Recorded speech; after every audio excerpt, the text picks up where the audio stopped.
"Sir, step aside. We need to check your bag, again." He had passed through airports across the world, but this time, something felt different. The stares. The murmurs. The assumptions. They didn't recognize him, and they didn't expect what was coming. What started as another random check was about to turn into a global lesson in power, prejudice, and silent revenge. Jamal Carter had built an empire from the ground up. Raised in a working-class neighborhood in Atlanta, he knew what it meant to be underestimated.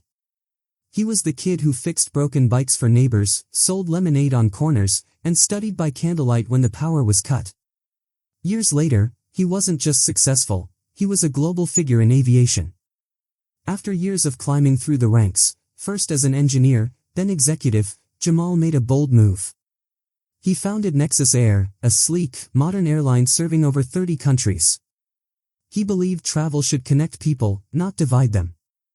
But despite the boardrooms, Forbes features, and millions in net worth, he knew there were some places where success didn't always speak first, skin color did.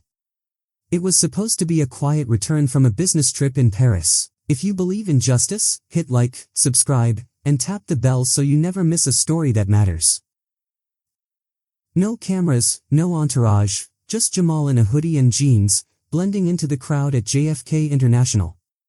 But as he walked past immigration with his American passport in hand, he noticed the way the customs officers looked past the people in front of him, and zeroed in on him. They weren't smiling. They weren't neutral. They were hunting for a reason. He had seen that look before, in stores, banks, even in luxury hotel lobbies. But here, at an airport he partially owned gates in, he felt the sting sharper than ever. "Sir," one of the officers said, stepping in front of him with practiced authority. "We're going to need to take you aside for a quick check." Random screening. There it was. Random.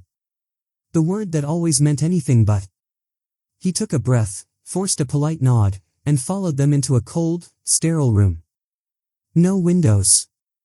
No apologies. The questions came fast. "Where have you been? Why so many stamps in your passport? Are you traveling alone? Any cash? Any packages? Who packed your bags?" He answered calmly. But inside, something broke. This wasn't just profiling. It was humiliation. And the worst part? They had no idea who he was.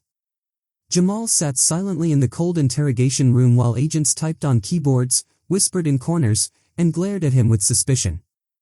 They patted down his coat, rifled through his luggage, and even took his phone, all under the label of standard procedure. But the questions had shifted from routine to personal. "Why do you travel so often? What do you do for work again? You said aviation, can you elaborate?" He had learned to stay calm in these situations. He had learned to wear dignity like armor, because people like him were always expected to either explode or submit. But this time was different. Jamal looked up. Calm, composed, but with a gaze sharp enough to cut through their assumptions. "Do you know who I am?" The room paused. One officer chuckled, assuming arrogance. "Should we?" Jamal didn't flinch. "I'm Jamal Carter, founder and CEO of Nexus Air, the airline whose gate is right outside this terminal. The one that's been bringing millions of travelers through this airport for the past 5 years. I don't just fly through this airport. I help fund it."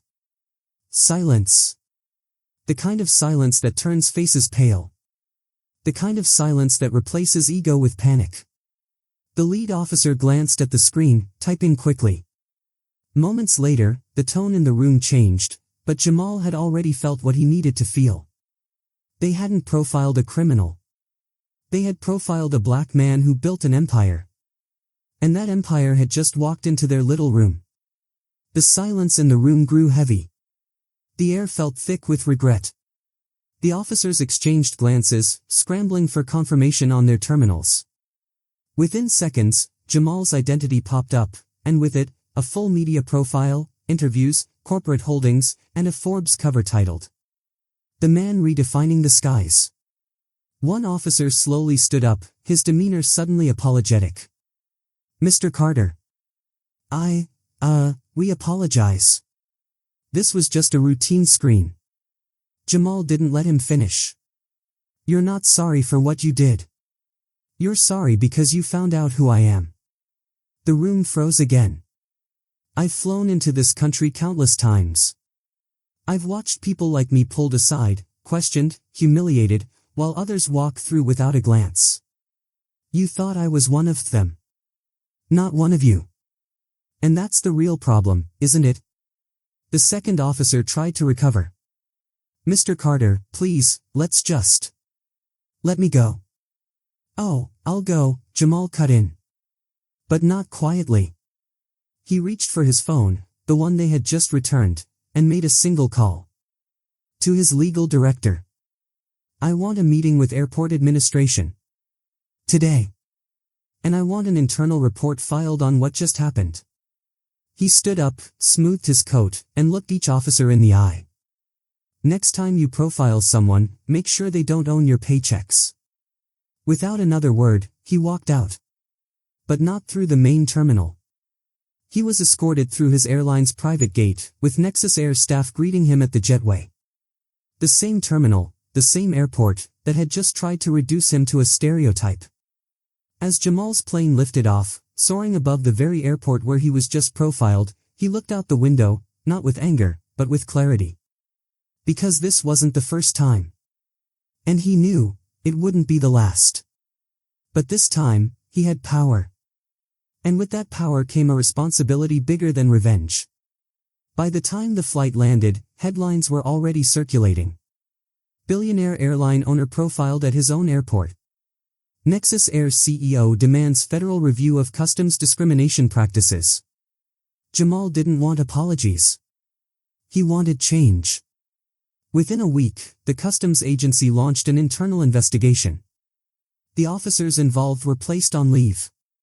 But more importantly, new bias training policies were implemented across several terminals, with Jamal personally overseeing the rollout. He didn't use his voice to make noise. He used it to make impact. Because Jamal Carter knew. For every powerful black man who could speak up, there were thousands more without a voice, being stopped, searched, and silenced in silence. And so, he made them seen.